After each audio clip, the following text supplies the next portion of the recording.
Tangent calling. Tangent calling. Tangent calling. Tangent calling.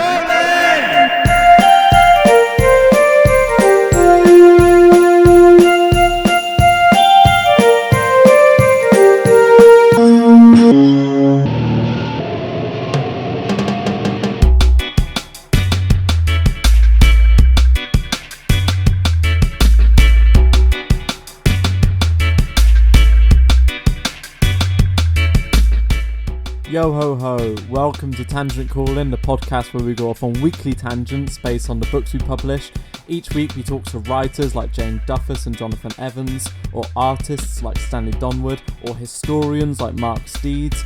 We also talk about music a lot on this podcast and have some exciting upcoming guests and episodes in that field. But today, we're keeping it pretty loose and pretty Christmassy. I'd like to welcome you to the Tangent Christmas Party. Woo! Come on in, get out the rain. We have some Prosecco and wine and a roast dinner. Sit down by the fire, get yourself some mulled wine, and we're going to be chatting and going over this year, 2020, and what we thought of it, what were some of the highlights that might have possibly come out of a year like this. But in typical tangent style, we go off on many tangents. And also I think we realised that 2020 itself is a bit like a Gorgon, a Medusa-like character. How you can't quite directly look at it. You know, me and Richard struggle to talk about 2020 directly. We end up talking about all sorts of weird things like Banksy, because this was recorded on the day that that new Banksy had come out, as well as the Beatles and films like The Third Man. We also end up on a weird debate as to what went wrong in society in order to produce Ed Sheeran. It gets quite weird, but what else would you really expect for a year like this? So make sure you like, make sure you subscribe.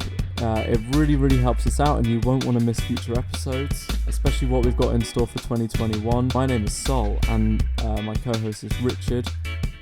And of course, as always, we're giving you a special discount code. Get that last minute Christmas shopping done, or just ignore the whole premise of Christmas and treat yourself to some books anyway, because after a year like this, we could all deserve some cheering up with some good books. And so discounted this week is every single book that was published by Tangent in 2020. So make sure you head over to the website, the link is in the description, and check out what we had to offer throughout 2020. 10% off every single one of those books. There's some amazing books in there. You don't want to miss that. Go check it out. It supports the local small businesses and we appreciate it so very much. You're going to have a great time reading these books. Without further ado, we're going to take it away. So, welcome to Tangent's Office Christmas Party. We're going to be covering the year 2020, the monstrosity that is 2020. But first, let's start off minute and cover today because it's been quite an exciting day. So, what have you been up to today, first, Richard? I haven't actually had a chance to talk to you yet.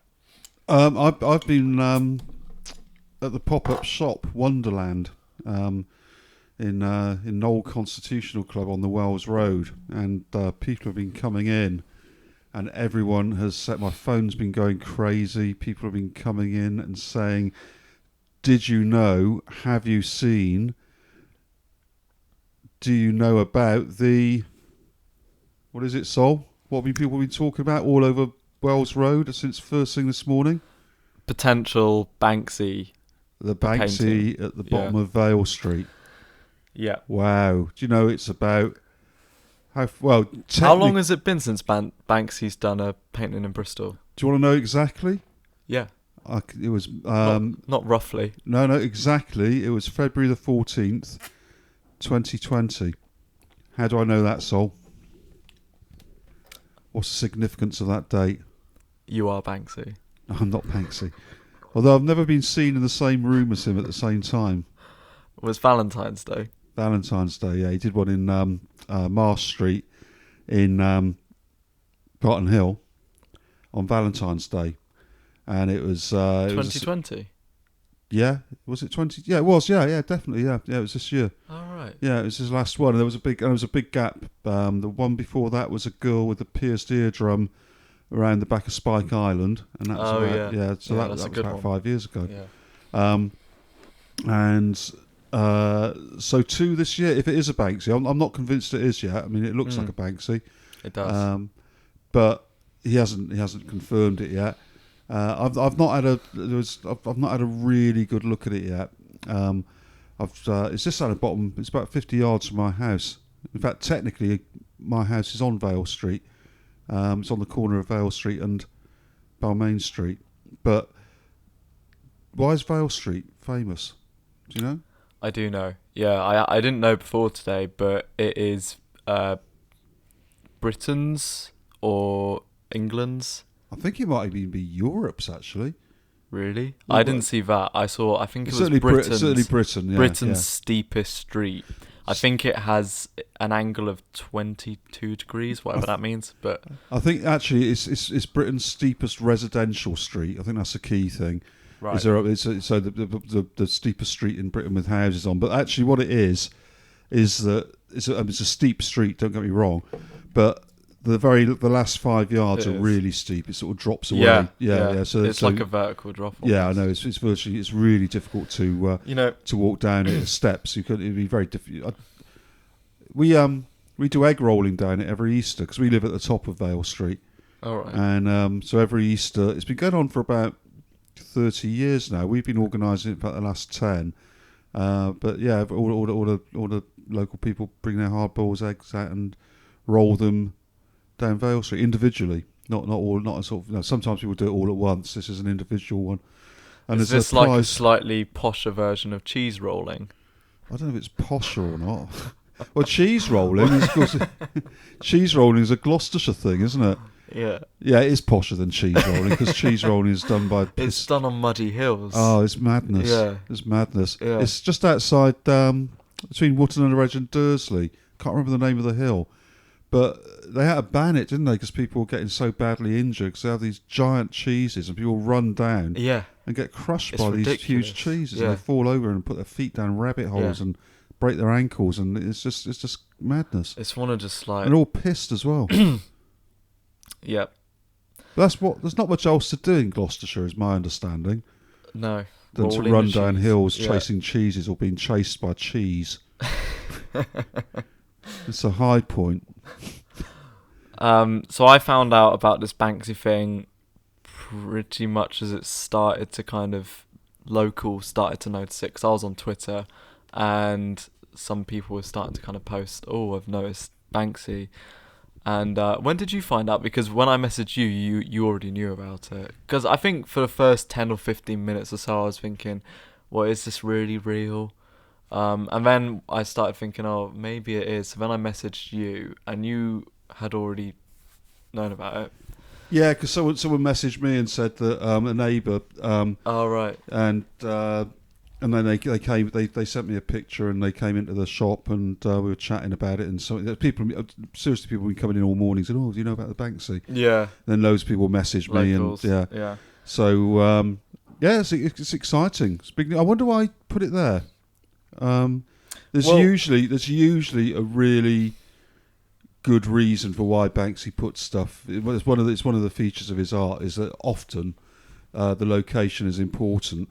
And it is Britain's steepest residential street. It's actually a really nice wall, but I wonder if there's anything beyond that. Well, the painting itself is quite ambiguous, I think, if it is an actual Banksy. He tends to be quite sort of direct, and you can kind of get it almost instantly what he's trying to say. But this one, I'm not so sure. It kind of looks like a child dressed up as an elderly woman, and then she's sneezing and there's teeth flying out of her mouth. It's quite odd. I don't really know. I mean, it must probably be COVID related, but why is it a child dressed as an elderly woman? Do you think it is a child, or do you think it's just an elderly woman? I hadn't picked up on the. It looks like a child to me because she's got very short arms. Oh, it's a recurring. Let's have a look at it. We can't show it to the listeners, obviously, but I hadn't picked up on it being a child. But it is one of the as dressed as an elderly woman. But it is one of Banksy's recurring motifs. His children often appear in his artwork. There's vulnerable people appear in his artwork, and so children and animals quite often are his themes. And the animals tend to be animals which are lab animals, so rats, monkeys. So I think it was animals which are used in experiments. So yeah, you're right, actually, it's the one I took. I really like the painting, by the way. I ran out this morning to go see it, and I thought it was going to be really busy, so I was running down Bath Road and went up the Thunderbolt steps, which you ran up the Thunderbolt steps. I actually ran up the Thunderbolt steps, and at the top I almost collapsed. You didn't realise, Sol, that you could have gone just round Thunderbolt steps, because you ran up Thunderbolt steps and then you walked down Vale Street. Andy told me to run up them because he was like, I run up them every day. And so I was like, well, I can do that then. And I can barely walk up Thunderbolt steps. They're cruel steps, those steps. I do walk up them. I walk that way home from work quite often. Well, I walk through a cemetery at Arnoldsvale Cemetery now, because that's open. That's a nicer it's a much stroll. nicer walk. Yeah. But the point being, Sol, that it's at the bottom of Vale Street, so you walked up Thunderbolt steps. Yeah, I totally went down Vale Street. Unnecessary. It was unnecessary, but that's a really good. Is that your picture? Yeah, that's the best. Honestly, Sol, that's the best one I've seen. Thanks. It is, yeah, because I think, and it starts to me to explain why it's there, why he's chosen that wall, because it's going to be difficult to describe this, but the way in which the wall's there, colour. It's a lovely colour. And you've got the colour, because a lot of pictures I've seen, people have gone really close up. Yeah. And you don't get the effect of the pavement, the railings, and also the fact that she's standing on the wall, which I hadn't really fully appreciated that. I look at that and now I'm thinking, yeah, that looks to me like a Banksy, because of the way in which he's used the natural surroundings. That's a great shot, Sol. It really is the best one I've seen. The colours are beautiful. Thank you very much. Yeah. If you want to see it, head over to our Twitter. Yeah, we'll stick it on Twitter. I've already posted it. There'll be a card of this within days on sale from the Tangent Books website. And we'll have to put it in Home Sweet Home. It'll be in the next edition of Home Sweet Home. Yeah. Home Sweet Home now, I think, is developed. Home Sweet Home is the book. The Tangent book about Banksy. It's actually Banksy's Bristol Home Sweet Home, and we use the artwork from. It's not the artwork, obviously, but similar artwork to what Banksy did on his Home Sweet Home sign for one of his shows. I think it was the one in LA many years ago. It's all about Banksy's time in Bristol. But because we update it every year, and it was first published almost 15 years ago now, that it's become a sort of chronology of Banksy. As far as I know, nobody else has done that in print. There's plenty of Banksy books, but because we update it every year, then we've got all of the Bristol artwork. We include some others as well. So that'll be in there. Your picture will be in there. Oh, brilliant! Yeah, Tangent is like the hub for Banksy content in terms of books and stuff. We do a lot, actually. We don't just do Banksy, because it's Banksy's great. I think Banksy's a fantastic artist for all sorts of reasons. But I'm also very sensitive to the fact that Banksy is one of many Bristol street artists, and that and I think that Banksy would be the first to say that he came out of this incredible Bristol street art movement. And there are some excellent artists, both his contemporaries and younger ones who've come out since. And just getting back to the piece he put up in Barton Hill on Valentine's Day, which is a kind of it's a variation on the girl with the balloon. It's and a lot of people were speculating that would be his last piece, his last public piece. partly because it was there was a sort of romantic side to it, and it was a farewell maybe. There's a float, it was a broken heart, but also because of its location, because it was pretty much directly opposite the Barton Hill dugout, which was a youth centre where a guy called John Nation actually pretty much founded the Bristol street art scene. John's an amazing character, and he's one of the world's great experts on what he calls aerosol art, street art, graffiti, whatever you want to call it. John refers to it as aerosol art.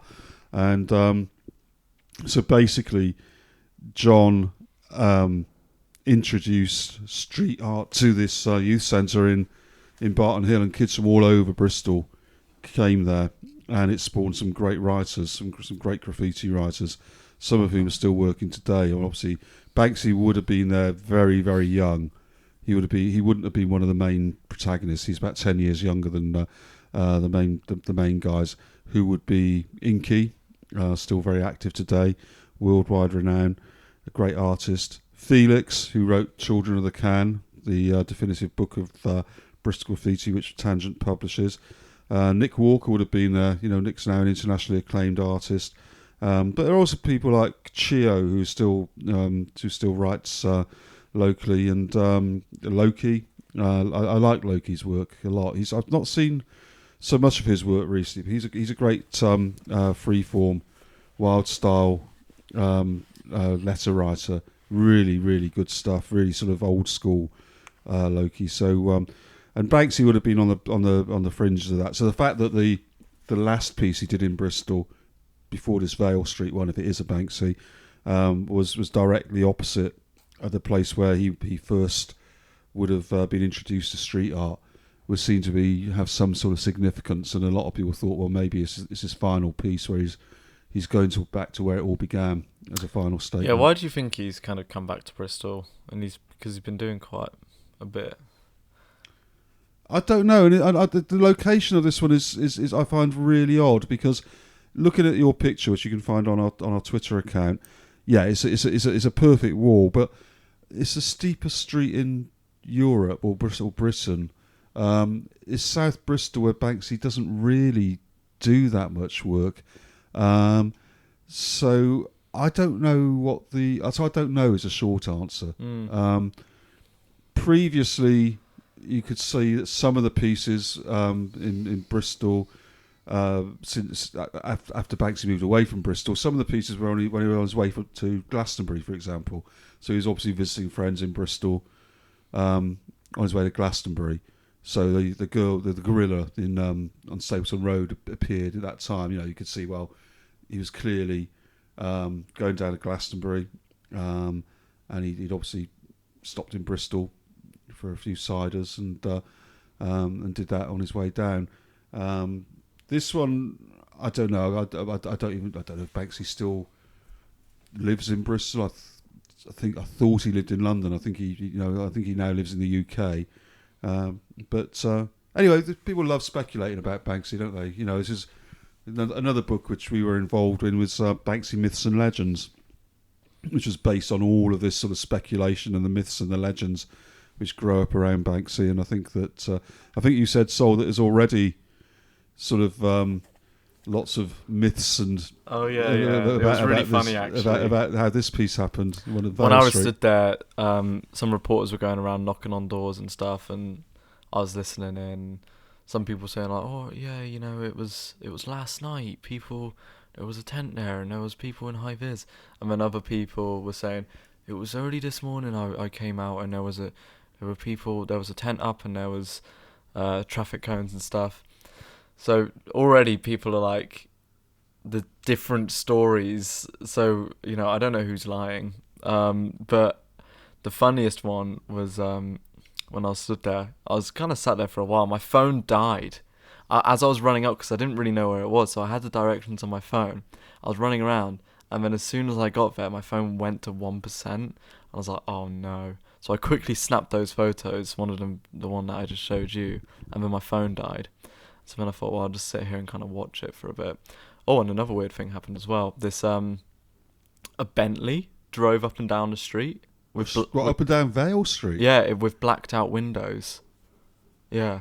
Because honestly, driving up and down Vale Street is not easy. No, it's that steep. It was a really posh Bentley, and it went up and down. Who do you reckon was in it, Sol? I don't know. Was it Banksy? Come Banksy. On, tell the listeners, was it Banksy? It was Banksy. I reckon it would have been... Or an art collector. An art collector. Was it Grant out of Massive Attack? I don't know. It was a posh Banksy. He had a Bentley. Blacked out windows, went up and down. That. Chauffeur stuck his head out and took a picture. Blimey, Sol. Yeah. It was really mysterious. That is mysterious. Yeah. On Vale Street. Yeah. Do you know what? I don't know if it's still on YouTube. In fact, I don't think it is because I tried to look for it relatively recently. But there used to be a fantastic YouTube video of a guy who was standing at the top of Vale Street. It was snowing. And I don't know why he was there. He was just there and he was filming and on his phone. And there's a snowstorm. And it was, it's a guy in a snowstorm on top of Vale Street at night time. And then he turned around and Arnos Street runs at the top of Vale Street. And coming down Arnos Street was a guy on skis. And this bloke skied down Arnos Street and just went round the corner and straight down Vale Street. It was incredible. Wow. Yeah. And then the house next to the house where it was painted on, obviously there were all these cameras outside. There were only a few when I got there, but there was a few people with cameras taking pictures of it and stuff. And these two, they looked like students or something, came out of this house and they were like, "Why is everyone taking pictures of our house, man?" And then they turned around and saw the Banksy and they were like, "Whoa!" They didn't know it was there, obviously. Do you know what? The house it is painted on was only recently sold. I know. It's tragic. I know. It's been sold a few times actually. That house. It's literally just 50 yards from where I live. So I go past it regularly, and it's been on the market a few times in recent years, and it just sold. I think it was either during or before lockdown. So it was one of those houses which sold round about lockdown time. But you'd be gutted, wouldn't you, if you just sold that and then Banksy rocks up. How much do you reckon it's added to the value of the house? That's such a difficult question, isn't it? I mean, because is it only of value if it's on the side of the house? Once you take it off the side of the house, does its value increase or decrease? Well, here's a question: if it was on your house, what would you do with it? That's a really good question. I wouldn't move house. I would. Well, you'd protect it. First, personally, I would protect it. I'd put some perspex over because sadly, I think this will probably be tagged very, very soon. Sadly, but I think it's been protected already. Oh, has it really? Someone's got perspex, yeah. And so I would protect it. I know that the famously the one in Myvart Street in Easton, an old one. Which was actually one which Banksy did twice. He did the original one, then he did another one there.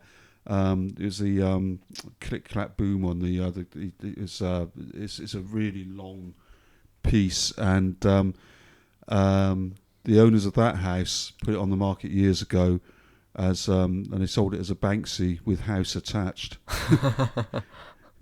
How much did that go for? Somebody then went and defaced it and poured paint all over it, and it's always been said or rumoured in the street art community that it was actually Banksy who destroyed his own work because he didn't like the idea of somebody selling a Banksy with the house attached. Yeah, there is one in Kingsdown which has been a small rose in a rat trap piece which has been protected with perspex for years. So there aren't that many Banksys left in Bristol now. They used to be all over the place.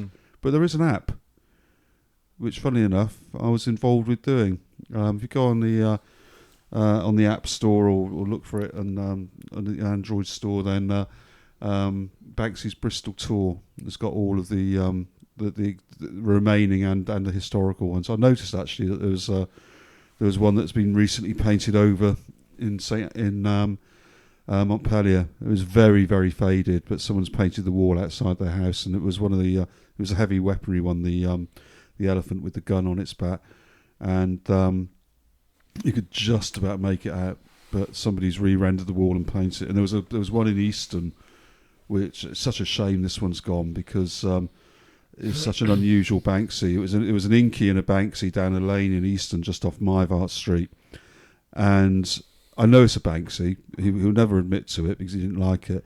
It was a very, very simple kind of cityscape.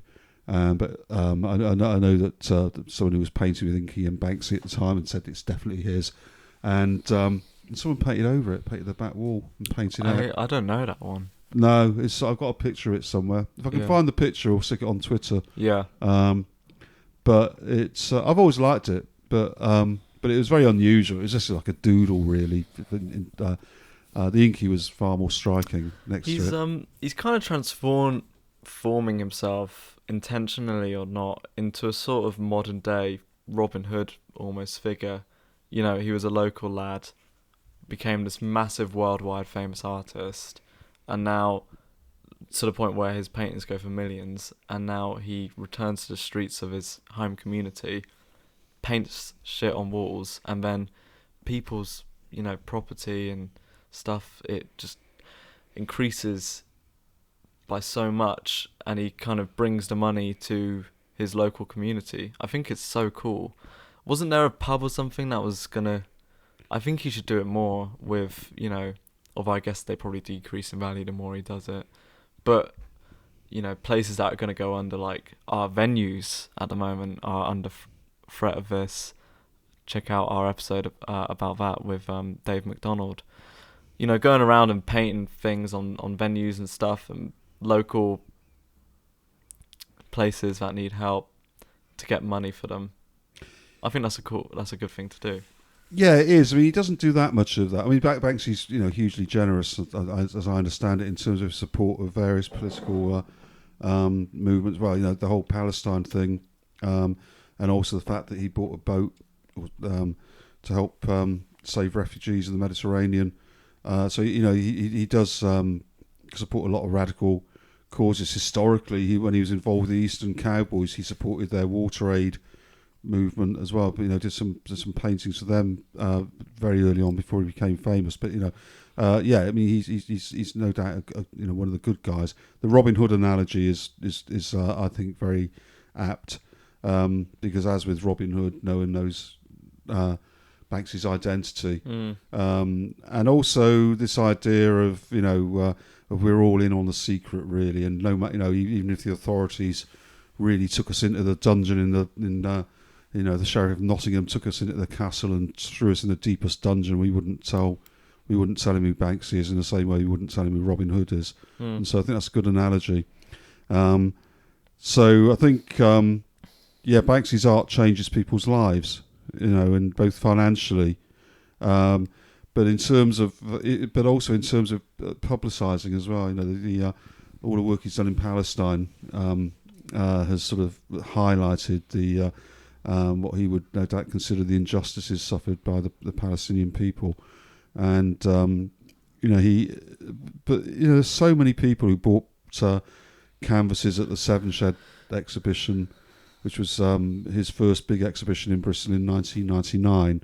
You know, and I know people who've paid off their mortgages, and things like that. You know, by you know, bought a canvas for £250 and sold it for 50,000 some years later. Apparently, there was a Banksy print, not a canvas, a print, an artist proof print, sold for $1 million fairly recently. Yeah, apparently. It's not been well publicised, that. I think it was a private sale. But I've heard from good authority that a very rare print sold for $1 million, £800,000, which I think is so crazy. Weird, you know.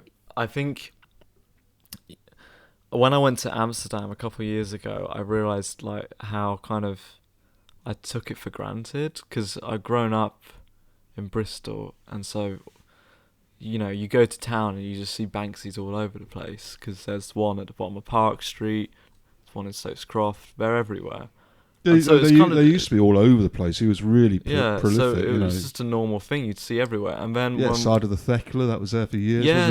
That was a good one. You saw them all over the place. Yeah. And then when I went to Amsterdam, I went to what was the name of the gallery? It was their kind of modern art sort of gallery, but it was kind of pop arty. So you had Moco Museum. it might have I been. think it is. It was like a house. It was that's really it, cool. Yeah. They stopped Banksy's Bristol there. It's one of my best outlets. No Actually. way. Yeah. Oh, I might have seen it actually. Yeah, but it had Basquiat in there and Andy Warhol, Salvador Dali, Jeff Koons, all these huge artists. But the main exhibition was Banksy, and everyone was in the room looking at all these Banksys and like getting really gassed, like, oh my god, it's Banksy, and taking pictures and stuff. And it was weird for me because I've seen them all throughout my life. I went to the museum thing, when I was a kid, when he did Bristol Museum, because they had stuff. Show. They had Great stuff show. from there and there, as Really? well. Yeah. Yeah. And I loved it at the time when I was a kid, and it made me feel just so lucky to have grown up in this city where all of this was just available for free, and I guess I kind of been taking it for granted up to that point, and that really kind of drove it home. But wow, this is really lucky to have an artist like this that is just putting stuff out there to the city all the time. It's cool.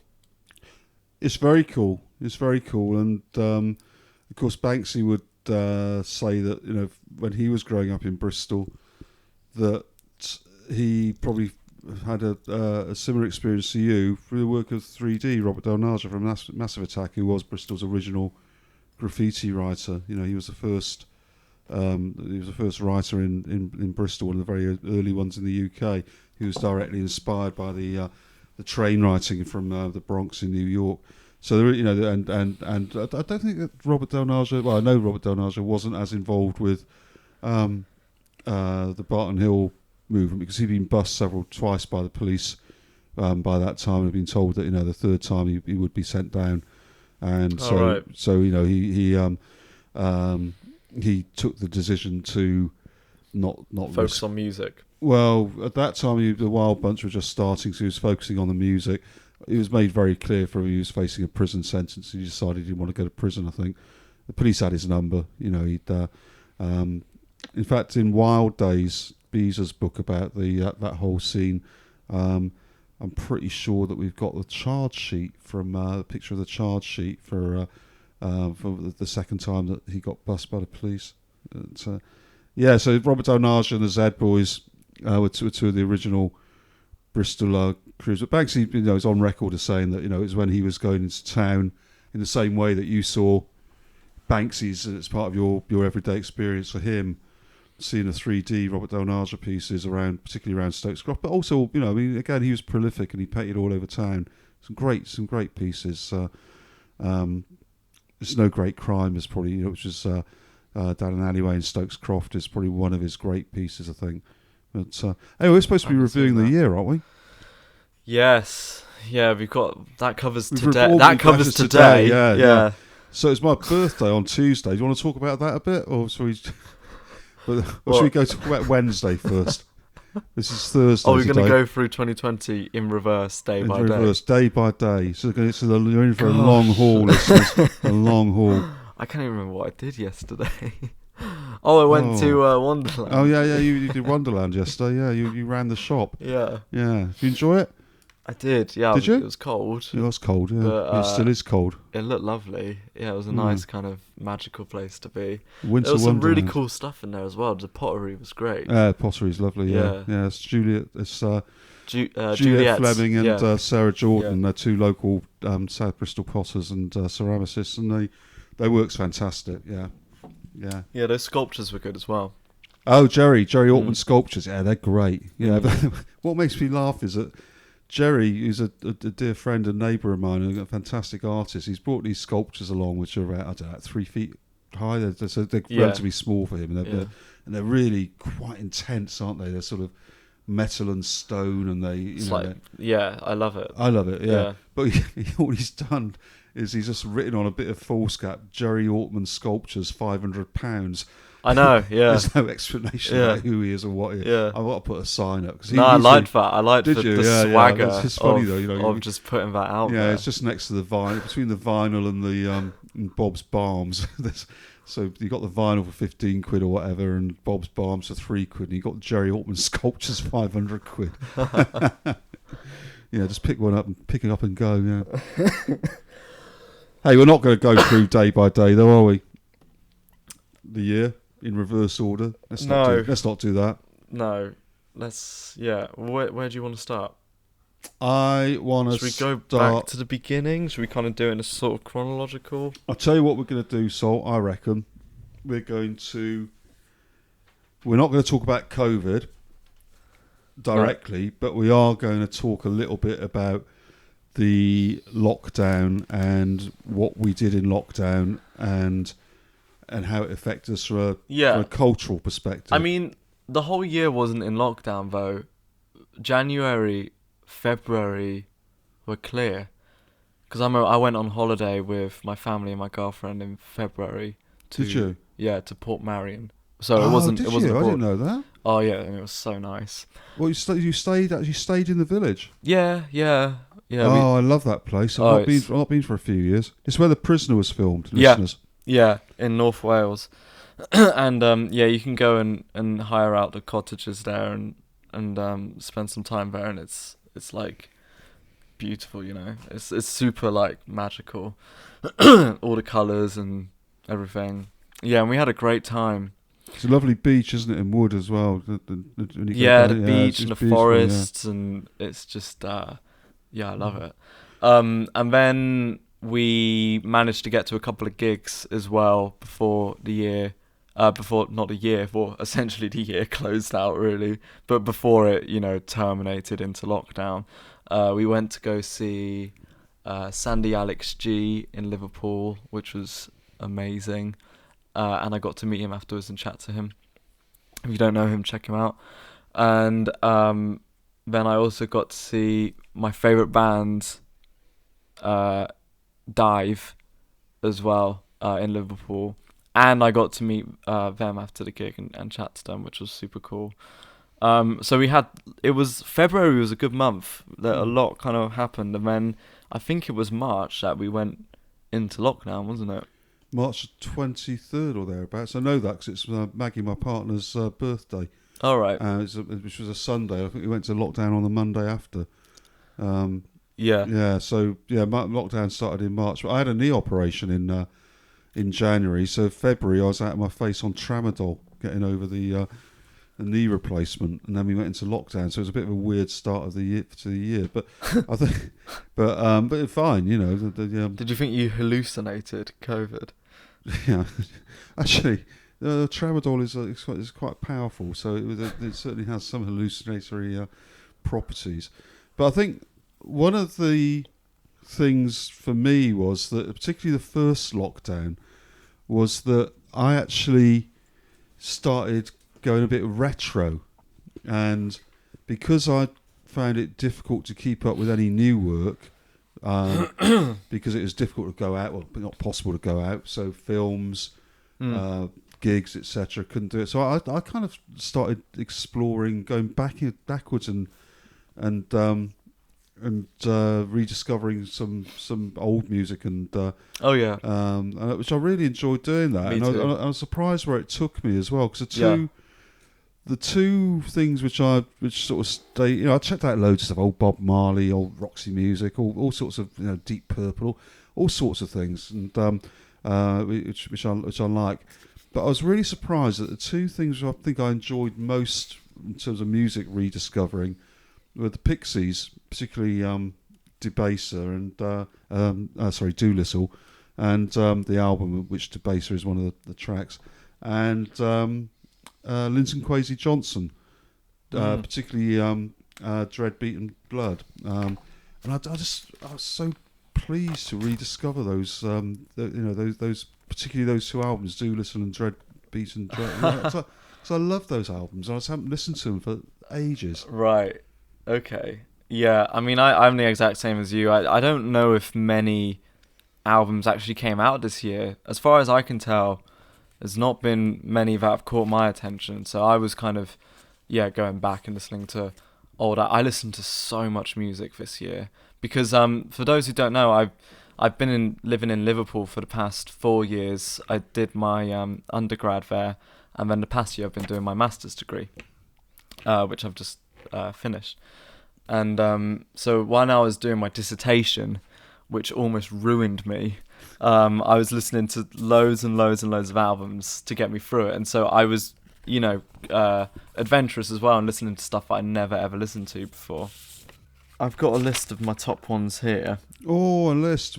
Good. Is it a top 10 or a top 5? Oh, I think it's the top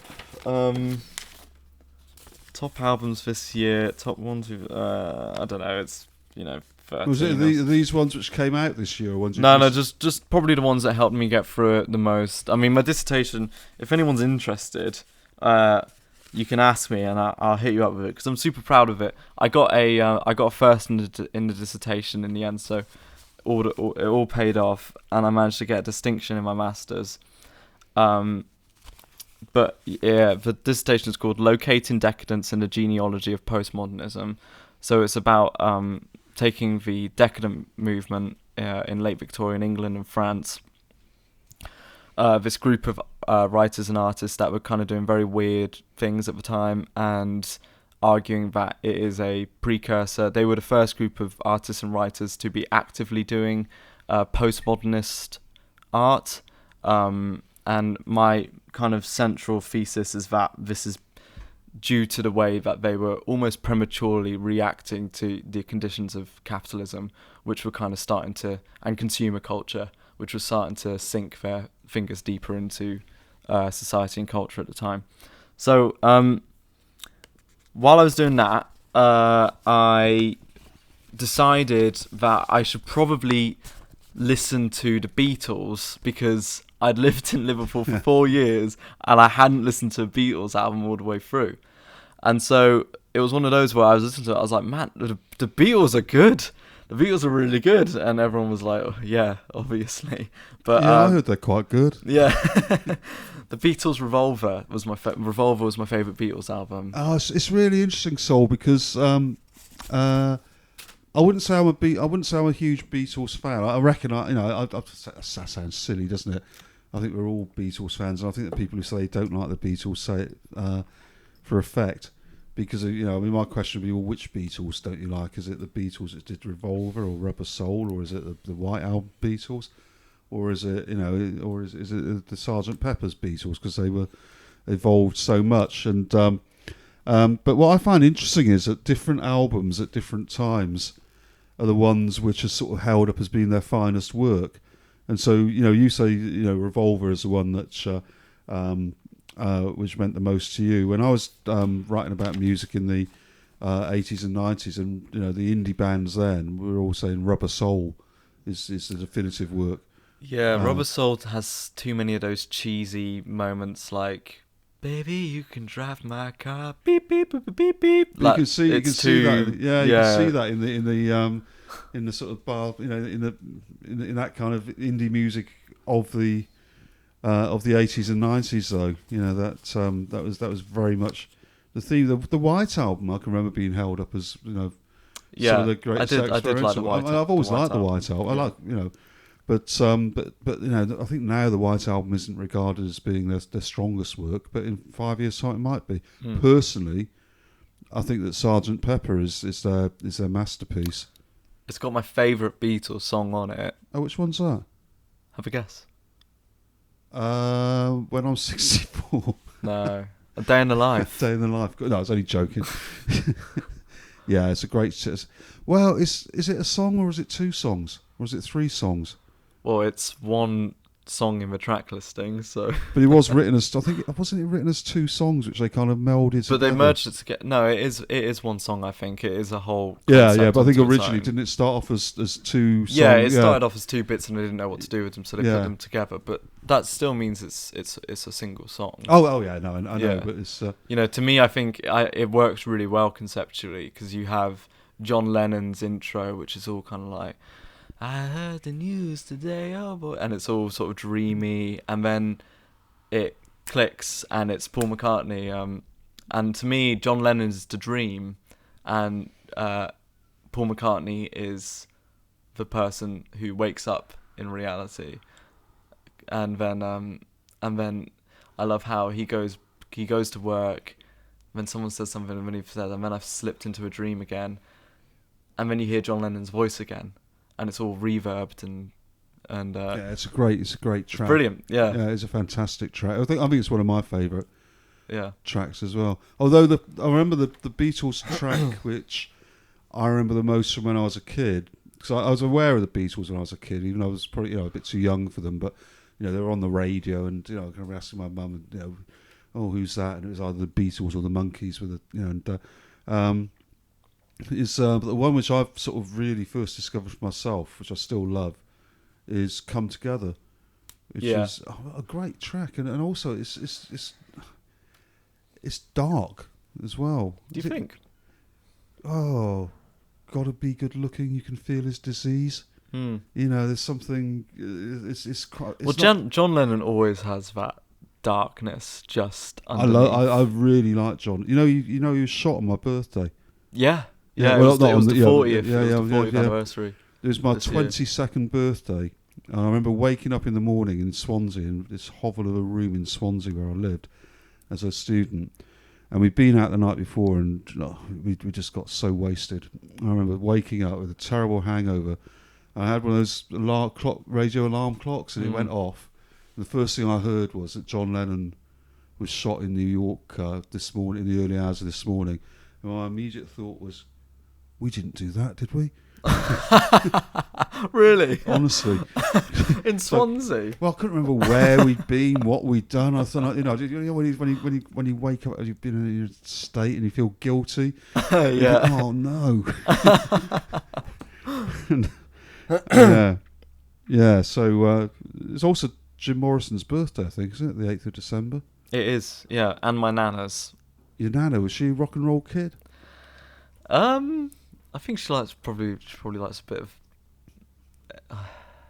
Is she? No, I think she's more jazz. More jazz. Oh, yeah, wow. maybe. I don't know. I don't know what music she Jim likes. Morrison's great though, isn't he? I love the Doors. Yeah, the Doors are really good. So I love the Doors again. There's some pretty heavy duty stuff there, isn't there? Yeah, the end is fantastic. It is fantastic. I read a great Pitchfork article which said that The Doors' The End is kind of one of the first goth rock songs, and I think there was actually a newspaper review at the time that called it gothic rock, and I think it was one of the first sort of usages of the term gothic rock ever was applied to The Doors' The End. But yeah, I mean, it's an amazing song. Soundtrack to one of my favourite films of all time, Apocalypse Now. Yeah, the Redux edition. Based on which book by Joseph Conrad? Heart of Darkness. Heart of Darkness. Yeah. My mate did that at uni, and he was obsessed with it. Yeah. And then me and my friend as well we'd do this thing where we'd watch Apocalypse Now every now and then and lose our minds. But yeah, what are we talking about? Oh, my. Do you know what? Actually, my just top talking albums of the year. Do you know what? I think that my favourite Doors album is the Doors' first album. Yeah, because none of the others quite work for me for various reasons. I think LA Woman is good. LA Woman's good, yeah, but they don't kind of hang together for me in the same way as that album does. And I think that that the first track on that album is "Break On Through," isn't it? Yeah. I think it's one of the. I would say that is one of the greatest, not just opening tracks, but opening 10 seconds of any album. I think it's fantastic the way that just the first 10 seconds of Break On Through just sets a tone for the whole album. It's a genius. It's a bit like do you know Astral Weeks, Van Morrison? No. The opening 10 seconds of that for me is very similar. It just sets the tone for the whole album, and I think to a certain extent, Blue Lines is similar as well. In just the opening few bars, just somehow you think, wow, this is the beginning of a journey. One of the other things that I discovered in lockdown was BFI Player, the British Film Institute's archive, which was free for some of the first lockdown. It's paid for now, and I wanted to watch The Seventh Seal, and which I hadn't seen for years and years, and it was not on Netflix or Amazon Prime or any of the usual suspects. And so I thought, it's free, so I'll check it out. And then I discovered this amazing, absolutely astonishing archive. And no, the other reason I wanted to watch it was Bait, a film called Bait, which is produced by two local women in Bristol, and it's set in Cornwall. It's a great film, really good film. Have you seen Bait? No, I want to. I'll watch it. It's great. It's a really compelling film set in Cornwall. I suppose it's around about the demise of the Cornish fishing industry, but it's really the eyes of two brothers and a family falling out and holiday. My dad saw it and said it was one of the best films. Oh, it's great. Some of the photography in it is great this year, and it's so straightforward and it's so accessible. Great performances as well.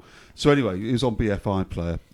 But then I started thinking, oh, look, there's some really interesting films here. I started looking at films which have won Oscars or been nominated for Oscars years ago, films I knew nothing about. And so I discovered The Bicycle Thieves, which is a film I'd never seen. And I'm not familiar. It's regarded as one of the greatest ever films by a lot of critics. And 1940s film set in Rome, post-war Rome, and it is just an astonishingly simple, very beautiful film about the relationship between a father and son, and it's very difficult to describe. It's basically the bicycle is stolen. The bicycle is the only means that the father has of supporting his family, because he needs to cycle to work. His work is as a bill poster, and he needs a bike in order to do his work. And it's an astonishingly beautiful film. And from there, I started discovering other bits of Italian cinema I was completely unaware of, and in particular Sophia Loren, who I'd always thought was a Hollywood star, but her back catalogue of Italian films is astonishingly good. And there's one called A Special Day, which was actually it's much later than I thought it was. It's actually a 70s film, although it's set on the day that Mussolini visited Rome, and it feels like it's a 50s film, but it was actually made in late 70s, 78, I think. Amazing film, and again the photography of Rome is great. There's Yesterday, Today, Tomorrow, again Sophia Loren. Wonderful film. Is set in, I think it's Naples. It's three separate mini films where she plays the lead female role in all three of them. Three different women. They're not particularly linked, but set in Naples, Rome, and Milan. And again, the photography is a piece of social history. It's astonishing. But then, imagine my joy when I discovered that also, and it wasn't there at first because they keep adding stuff to it. I found The Third Man, my favourite ever film. A favourite ever? I think so. I knew it was one. I think well, it was my favourite film 20 years ago. And I can't think that there's anything in the last 20, apart from the Lord of the Rings, maybe. Right. Yeah. I remember asking you once, and you said it was The Third Man, Lord of the Rings. Apocalypse Now would be pretty much up there. Apocalypse Now might have been Apocalypse Now. But The Third Man is and also, you change your mind about these things, don't you? But I think Lord of the Rings I love, because I read the book, when I was a teenager and read it several times, or the books several times since. I even started reading the Silmarillion. I got well into the sort of elf lore and all that stuff. I can't get into Lord of the Rings. Can you not? No, I can understand why people can't. Absolutely. It's a timing thing for me. I read it. Yeah. A time in my life, it was just the right time. And I was fascinated by it. I like it. I think it's cool, but I'm never fully in.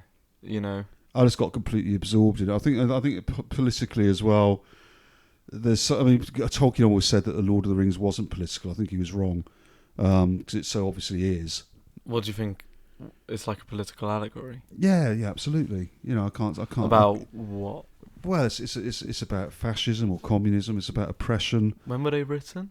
They were written in the well, actually over a number of years, but in the that's a good question. Actually, were they all written before the Second World War?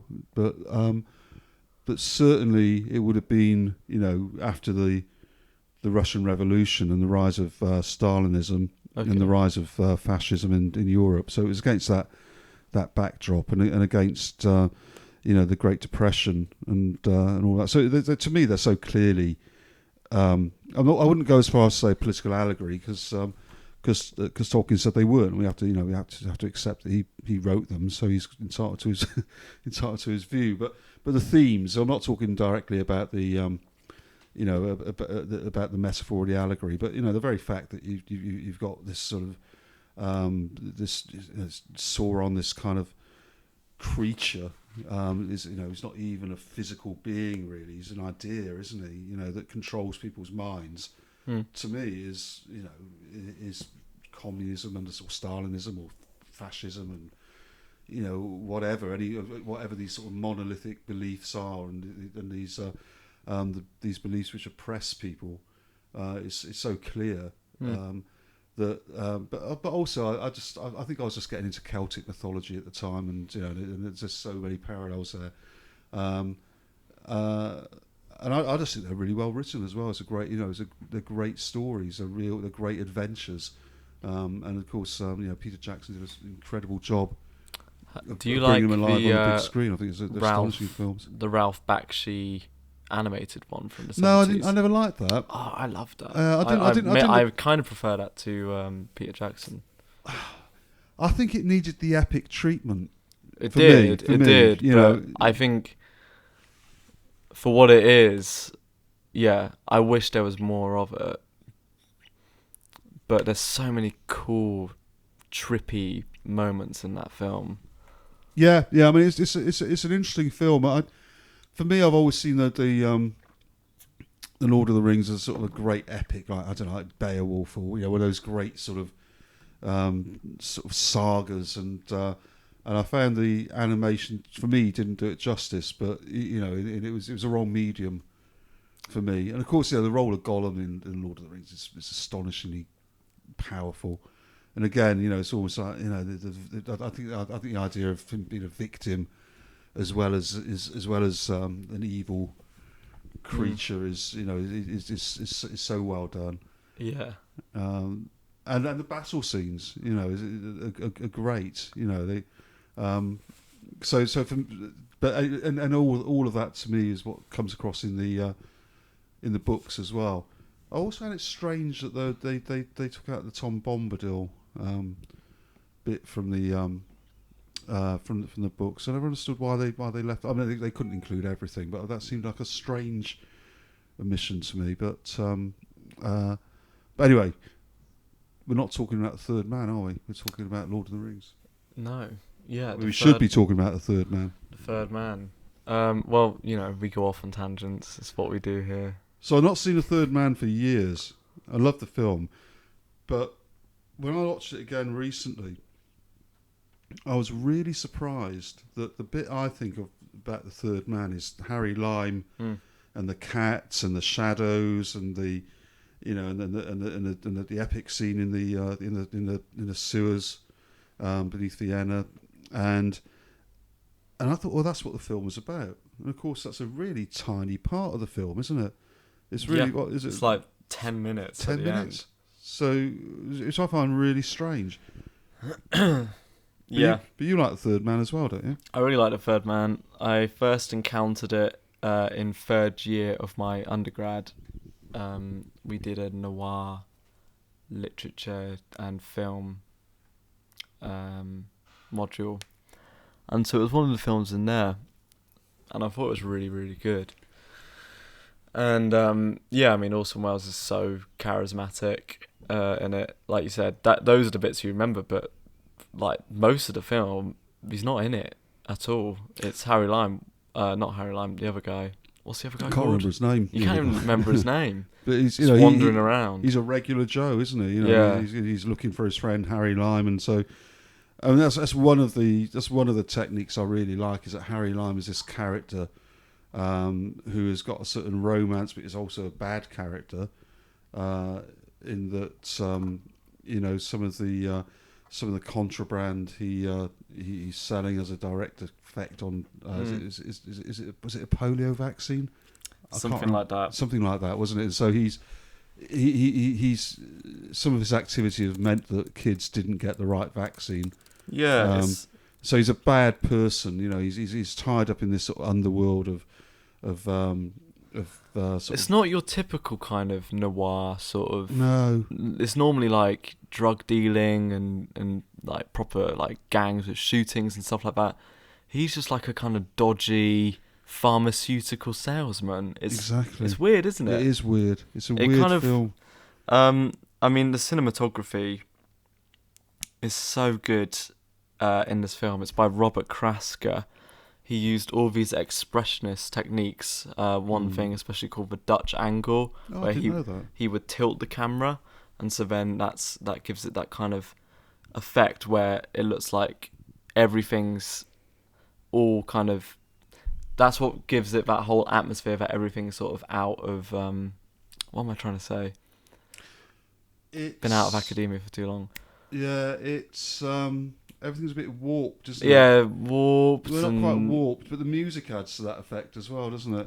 What? It's funny because people Well, always it's a say whirl, it's a movement. You know, people always say that the music adds to the menace of the film, and I'm like, it's one of the most happy and wholesome. But it's fairground, isn't it? Music I've ever heard. But there is, I think, there's something menacing about the fairground. You know, it's a place of fun, but also it's a place of danger. Mm. You know, my experience of fairgrounds is like that. You know, it's you know, you're in danger in a sense that it's heavy machinery going round at, you know, really fast with people, sort of, you know, dodgems banging into each other. But also, you know, traditionally it's where you get gangs of young men fighting each other around the back of the fair. You know, you get ripped off. You know, it's fairgrounds aren't wholesome places traditionally. And the music, I think, for me, is evocative. It's also something of that time, isn't it? That sort of weird sort of time. For people who don't know the Third now, you say when was it set? You know, what's its? Because it's really important, isn't it? So it's set in post-war Vienna. So there's lots of shots of there's lots of rubble still on the streets. There's lots of demolished houses and, you know, bombed out buildings and. But I think but very specifically as well. It's also a divided city, isn't it? Exactly. I think that's key to it, because although it's post-war, which you know technically it is, it was still when Vienna was in the different zones, and so and there wasn't movement was controlled between the various zones, which were occupied by the Allies, and so Harry Lime is able to go between these zones, and you know, because he negotiates a sewer network underneath the streets of Vienna, and so there's something symbolic there as well about this guy who can transcend the conditions put on everybody else, and everybody else has to comply. But Harry Lime is such a ruthless character that he's found a way of overcoming it. It's a truly, I think it's a remarkable film, and there's something, in a strange way, a bit like the Pixies. It's unsettling, isn't there? You know, it's a very unsettling film. I never found it particularly unsettling. There's something quite comforting I found about the film. I think the music I found really soothing, and I just loved the cinematography of it. It's a film I can really just kind of relax. It's obviously a noir and it deals with kind of heavy themes, but there's a kind of gentility to it, I think, which I really like. There is. I think what I've found, it's very difficult to dislike Harry Lime, I think. Yeah. Very difficult. Yeah. And yet he's a terrible person. you know, he's a gangster, and some of what he does means that children die. Because he, you know, his because he prevents them getting the drugs that they need, because he sells them on the black market, essentially. To paraphrase a far more complicated plot, and yet, you know, it's in the chase scene in the sewers underneath Vienna, in the climax of the film. There's that one scene, isn't there, where his hand comes through the grill, where he's trying to get out of the sewers, and his hand, comes out of the grill, and he's climbing up the steps, and you think, oh, go on, you know, you really want him to get out, or I wanted him to get out, and I think most people would, but it's not rational, because, you know, he should be caught and punished for what he's done. He is so likeable, though. When that cat goes up and strokes his leg, and when the light flashes on him, and he gives that little smirk, and you feel like you're in on a joke, and there's this cheekiness, and it's so sweet, the kind of camaraderie between him and the other guy, and you can tell they're just like, because they were friends at college, what it was, and then they lost touch, and you see that kind of kinship between them, and there's something so likeable about him. And he also has the famous speech which Orson Welles added into the film, which is one of the most famous moments, when he's explaining what he has done, the crimes he's committed to his old friend, on a Ferris wheel. And as he gets off, he just kind of remarks it. He says it so quickly as well. He's like, you know what the fellow said? In Italy for 30 years under the Borgia, they had warfare, terror, murder and bloodshed. But they produced Michelangelo, Leonardo da Vinci and the Renaissance. In Switzerland, they had brotherly love. They had 500 years of democracy and peace. And what did that produce? The cuckoo clock. Yeah, it's a great... And I didn't deliver it as well as Orson Welles, but it's... What do you make of that line? I mean, that whole scene is astonishing, isn't it, on the Ferris wheel? And again, you know, it's where you see for me, that's where you particularly see the rubble and the desolation and the destruction of the city is very apparent. So it's in that context, isn't it, of this sort of fairground ride in the rubble of a city which has been destroyed, and then you get this gangster justifying it, and you kind of think, you're absolutely right. Go, Harry. You know, and the kids didn't deserve the vaccine anyway. Yeah, or you don't go to that extent, you know. But you know, he's so charming. But it's justifying, you know, the most the worst aspects of society, and it's a really great critique, and the whole film is, you know, it's something that comes up time and time again, though, that argument, isn't it? Do you think there's any truth in that tougher social kind of periods produce more creativity? Because you hear it all the time. They're like one of the Tories' big arguments is like, the culture's always better under us because everyone hates them. They're like under Thatcher, there was loads of great culture. I don't see any truth in that at all. I think it's bullshit. But there is something about this, you know, strength through adversity thing, or creativity through adversity, which I tend not to agree as well. By the way, it should be said that England only ever win the World Cup under a Labour government. There you go. Yeah, so that I think that debunks that whole argument. And was punk really an expression against Thatcher? I mean, punk was 76, Thatcher was 77. I think that punk was more a reaction to Phil Collins and Genesis than it was, you know, it became a political expression. Don't get me wrong, you know, there's a lot, but so Yeah, I'm not sure. I think in terms of Bristol, I think that one of the really interesting things about the whole Bristol scene is that it thrived on neglect, not so much through adversity, but neglect. In that there was no kind of structure around the music scene in Bristol. There were very few management companies, none in fact, that I'm aware of, or maybe there were a couple, but it certainly wasn't like Tony Wilson Factory Records in Manchester or the Liverpool scene or any of the other scenes in big cities. Are kind of I can kind of buy into the idea, and the empirical evidence is there in Bristol, that if you leave the kids to get on with it in their own way, then they will create something, possibly. But I don't quite buy that if you starve them a bit and hit them a bit, that the art's going to be better. I don't kind of quite see that. Yeah. But going back to the third man, I also think Alida Valli, I don't know if I'm pronouncing her name properly, as Anna Schmidt is so good in this film. Yeah, she's brilliant. Again, conflicted as well. Yeah. Really conflicted. I mean, I guess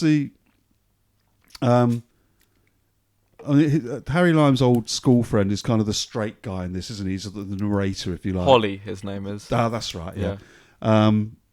But she is really conflicted, isn't she? What do you think about her role? Did you notice the parallels between her and the cat? No, I didn't actually. So she obviously is looking after Harry Lime's cat, isn't she? And she's That's like, right. Yeah, he misses Harry, and then obviously she's pining after Harry as well. And there's the moment, isn't there, where obviously the cat runs over and is stroking up against Harry's leg, and that's what reveals him. And there's a moment in it. I was watching it with my mum when I wrote about this film in an exam. And so we were kind of analysing it together, and we paused it. We were like, whoa, what was that? There's a moment where she's sat on the bed and the cat is sat behind her, but the cat isn't in shot apart from the cat's tail. And the cat's tail is up in the air like that, behind her back. So it looks like she has the cat's tail. Oh, really? Yeah, it's so clever. So they're obviously pointing at her as also being the cat. Oh, that's interesting. Yeah. Yeah, because the role of the cat is really, because the cat announces the arrival of Harry Lime, doesn't it? In many ways, it's a really great device. Because that Harry Lime's going to appear at some time in the film. And it's a great, so the reveal is all important, isn't it, to the structure of the film. But it's kind of the cat announces the arrival of Harry Lime, which is such an odd device.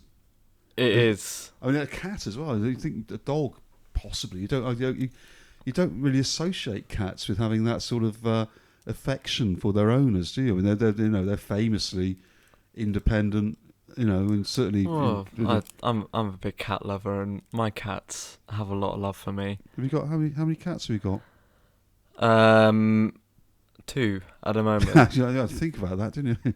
Although, well, it's because one of them is not really mine; it's my sister's. But the other one, Angel, she's like mine and my girlfriend's cat. I'm excited to see her again at some point soon. Oh, good.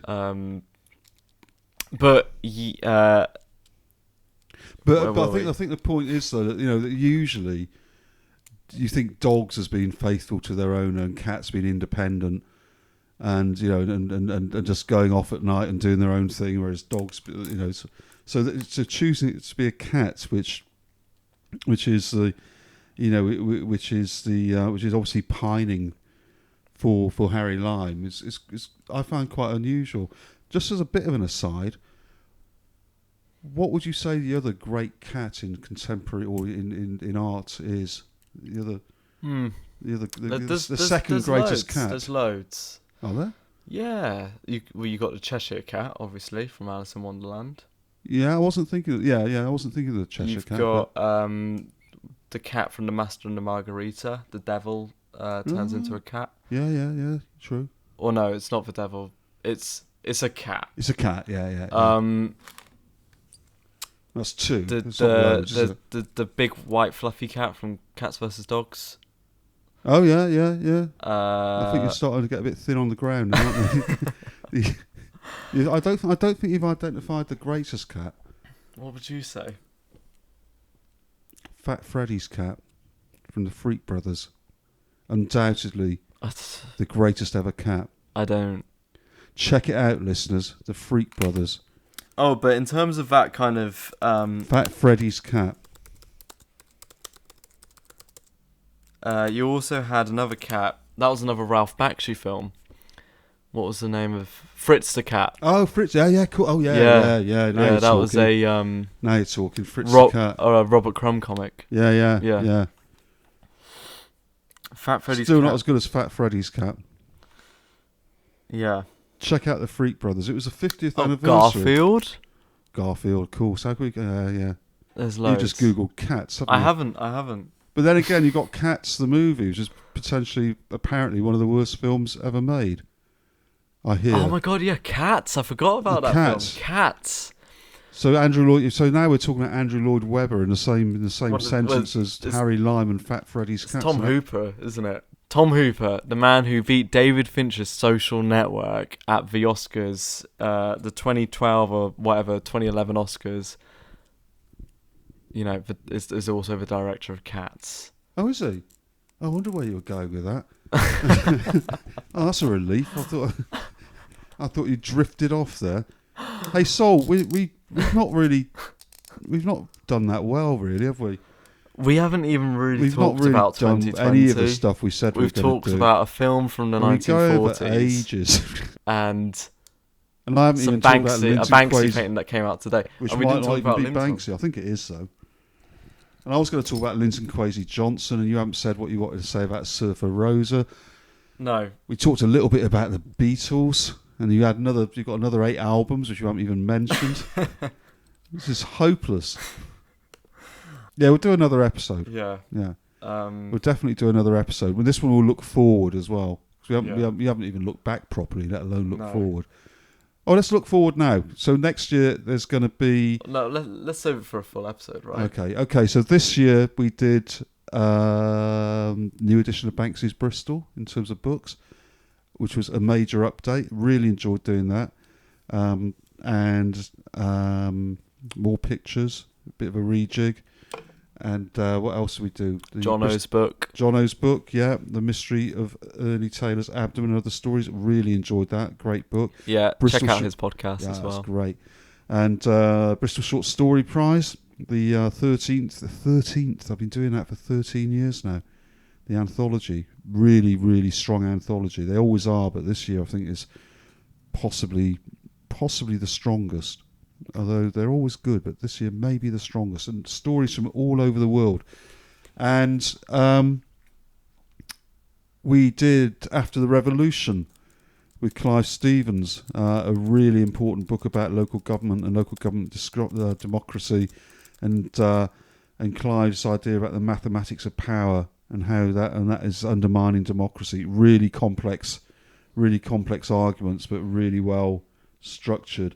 Really essential for anybody who's got any interest in local and national democracy. So it's quite an academic book, but I'm so proud to have been associated with that, because I don't think that book would have been published because it's not mainstream, but we managed to do it, and it's now been picked up by academics as well.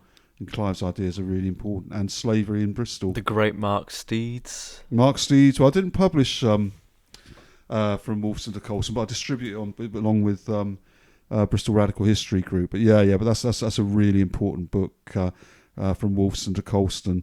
It's a great history of Bristol, actually, although it's specifically about the slave trade, the transatlantic trade, and put it in the context of Bristol's sadly reputation for being a slave port going back to Viking times.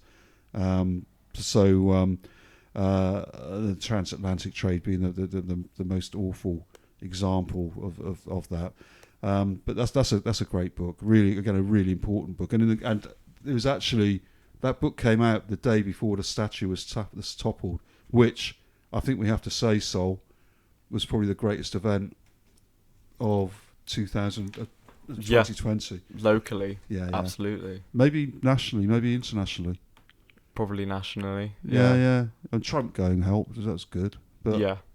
Coulson and Trump getting rid of both of those. So there has been some there's been some good stuff. year. Yeah. Yeah. But the people who brought the statue down have just been charged, haven't they? They're in court next year. I think I'm going to go along. Yeah, January. There's a hearing in January, so we'll be there. Yeah, We will, listeners. Yeah. yeah. No, we'll be supporting them outside the court. What else? So are we going to stop now? Yes. Do an album. Find an album. Go on. Pick any one from your list. All right. What to talk about? Yeah, just quickly. Do you know any of these? Right. What have we got here? So Revolver, I know. The only one, just don't do Idols, because we'll do a proper episode Jesus on that. and Mary, Chain, Psycho Candy, I know that. Idols we can't do. No. Jesus and Mary Chain, Psycho Candy, yeah, I know that. I haven't listened to it for a while. It's a brilliant album. I kind of like the Jesus and Mary Chain, but at the same time I'm a bit ambivalent about them. I saw them years ago on the Psycho Candy tour. Really? That tour was meant to be insane. Yeah, it was They said it was like riots every night, pretty much, is what they said. Well, there were elements. I think they burnt out. I think they burnt themselves out on that tour to a great extent. It was. I saw them in Bristol, and I kind of didn't quite get them. The Jesus and Mary Chain. I thought they were bands that did what they were doing better. Like.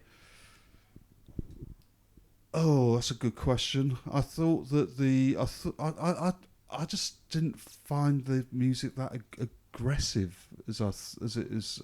It's not meant to be, though. No, but I didn't understand I don't know. There was something about it I just didn't quite link with. And the wall of sound, the distortion, all the rest of it. It kind of, to me, it lacked melody. I think. But that was the whole point of it. Was bringing melody, was joining two worlds together. The kind of melodious 60s pop hooks and girl group and doo-wop and R&B hooks and melodies, and fusing that with just this raw, relentless feedback and distortion. That's kind of what the whole album's about. Yeah, it's the start of shoegaze. It's the first shoegaze album. I didn't think they did the melodies. I thought they did the distortion, the rest of it well. I just didn't think they did the melodies as well as. You say what other who I think did it better? I'd say Nirvana. For me, yeah, and you can hear a lot of Nirvana you can hear a lot of Jesus and Mary Chain in Nirvana, like especially the song "Taste the Floor" on Psycho Candy. Yeah. You can really see how something like that would have influenced Kurt Cobain. Yeah. And how much before Nirvana were the Jesus and Mary Chain? They weren't that much before. Quite a bit, about 5 years. Jesus and Mary Chain were really ahead of their time. I kind of think it was being more. But of course, Nirvana and that whole sort of movement. Because when Nirvana first came over here on a Sub Pop tour, I don't think they were the headliners. I think that it was. Did you see them? Yeah. The wow. Really? Beer Keller. Yeah, they're great. Yeah, they're fantastic. Yeah. That's in fact, amazing. Shane Baldwin out of Vice Squad, who played the drums in the punk band Vice Squad, he used to do gig reviews for the Evening Post when I was the music editor on the Evening Post, and Shane was. I thought I couldn't make it because I've been doing loads of reviews. I was knackered, and I thought, Nirvana, do I want to go and see them? And I thought, well, yeah, I do, but I'll see if Shane wants to. It's maybe more of his thing. And Shane said, oh, no, I'm not bothered about it. So I went down instead. And I talked to Shane about 2 months ago. He said it's still he still regrets not going to see that gig.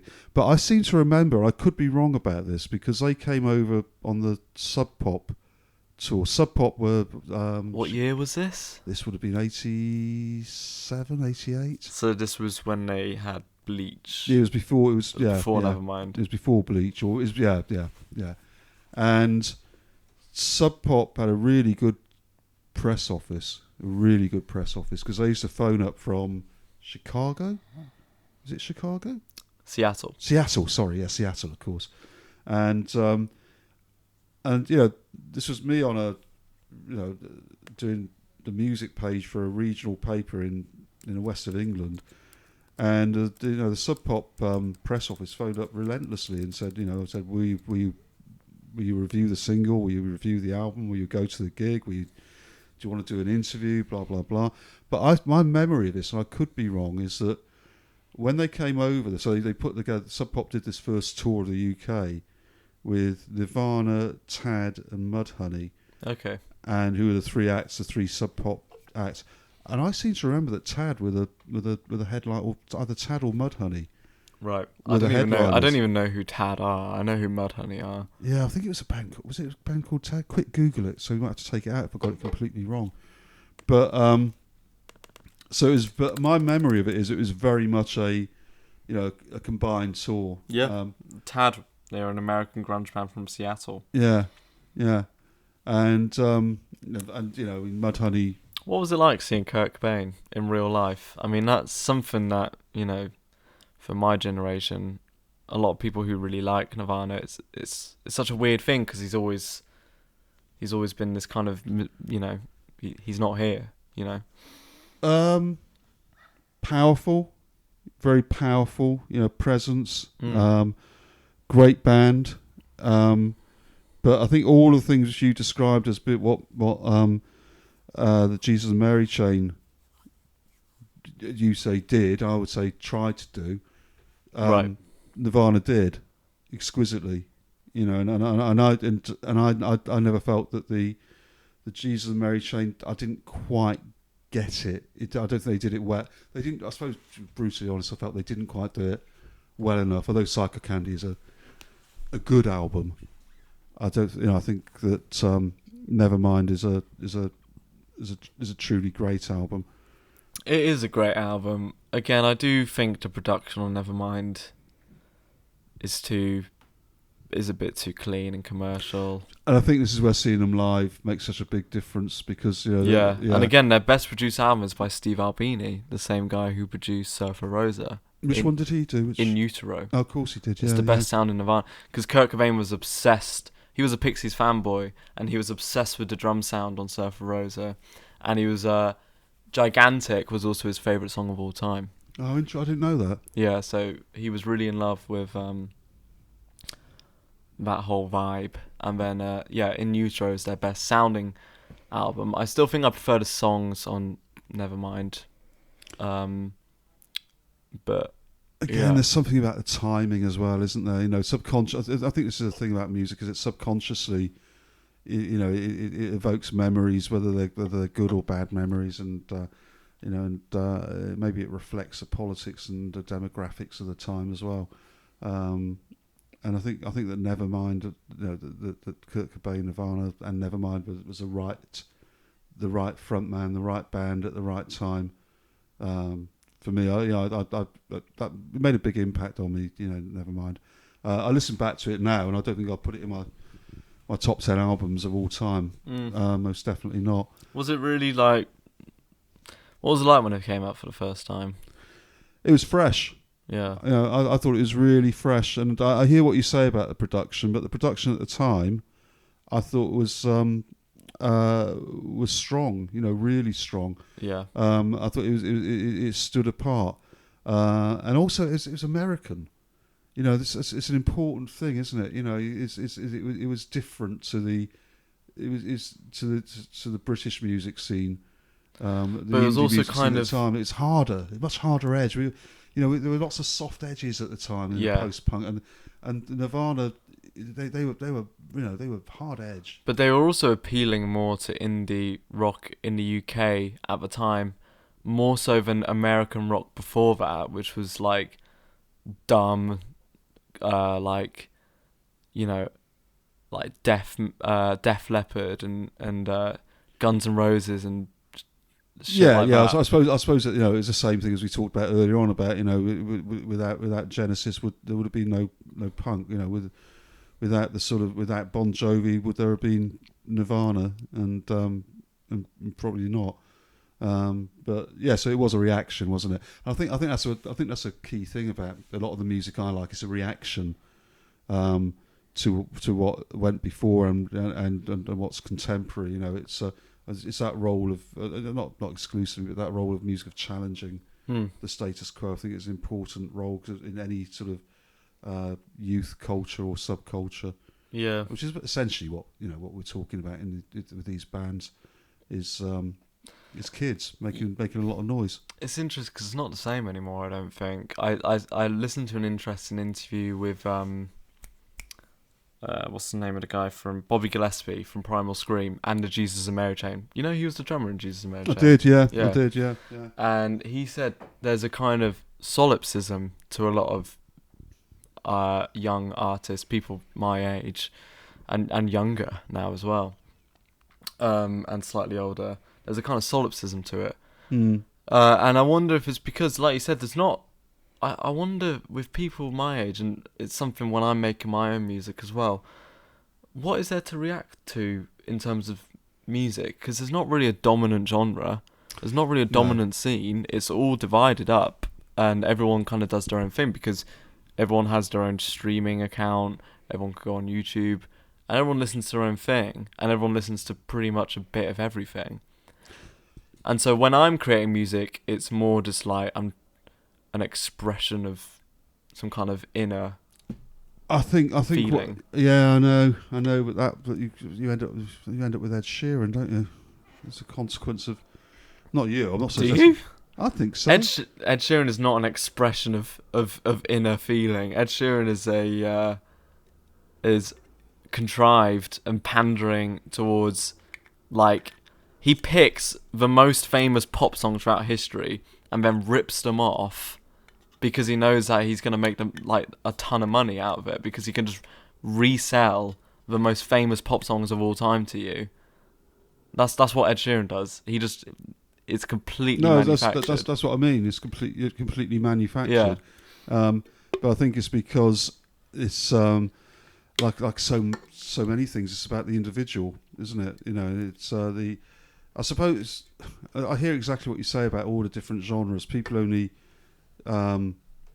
listen to what they like, and it didn't used to be that way. And the reason it didn't used to be that way, and this is really significant, I think, is that every Thursday night, millions and millions of people around the country watch Top of the Pops, and Top of the Pops was entirely democratic. In if a tune entered the charts, it would be played if it entered at a high enough chart position. So the BBC had to, at 7:30 on a Thursday night, play the Sex Pistols, or Ian Dury, or or the Rolling Stones, or whoever, or Bob Marley and the Wailers. They had to be played. Now they wouldn't have ever got onto early evening television on the BBC. And your parents couldn't sit there and just say, this is rubbish, you can't understand the lyrics, and look at him, he's got, he looks like a girl, or this sort of thing, or why is Mark Bolan wearing eyeliner and nail varnish, and then be appalled by it. And so it gave you something to react against. You could react against your parents, and that sort of parental authority, and you could be an anarchist in your own house, in your own home on a Thursday night at 7:30.